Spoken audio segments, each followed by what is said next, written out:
News 13, live at 5. Breaking news, breaking weather, breaking stories. Tortured and deprived. That's how a state veterinarian described the chickens at an egg farm in Turner, currently under investigation. There are allegations against Quality Egg of New England that could very soon lead to criminal charges against the farm.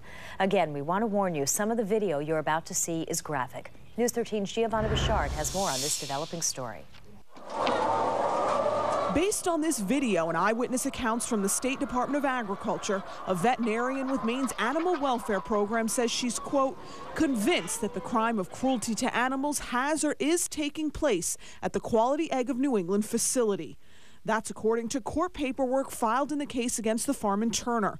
The state raided the plant last week after it received a copy of this video from an animal rights group working undercover.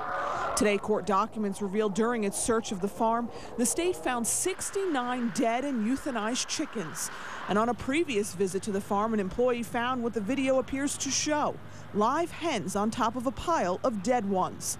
It's enough for many to question where their eggs really come from. We always check the eggs in the packages and make sure that there's nothing broken, nothing looks different. And now I'm trying to put them in water before we eat them to make sure that they are not kind of having any problems with that. I wouldn't buy from them. From seeing that video, that was absolutely horrible. That's no way to treat any animal, no matter what, kind of conditions that they are. They need to improve those conditions. The conditions based on the evidence that leave the state vet to believe the animals here were tortured and deprived of necessary medical care, shelter, food, and overall clean conditions.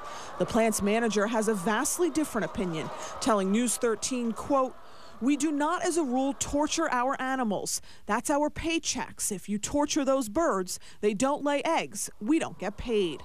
But for some, that's hard to believe based on the tape. Giovanna Bichard, News 13. And we have new details tonight about the man behind the undercover video taken at the egg farm. The state says his name is Jason Smith. He's participated in other investigations in other states that law enforcement has relied upon to help build criminal cases. In fact, a U.S. Assistant Attorney General in Arkansas told investigators here in Maine that Smith provided her with reliable and credible information regarding a cruelty to animal case in that state. Smith has in the past, as a result of his investigations, been charged and admitted to criminal trespass.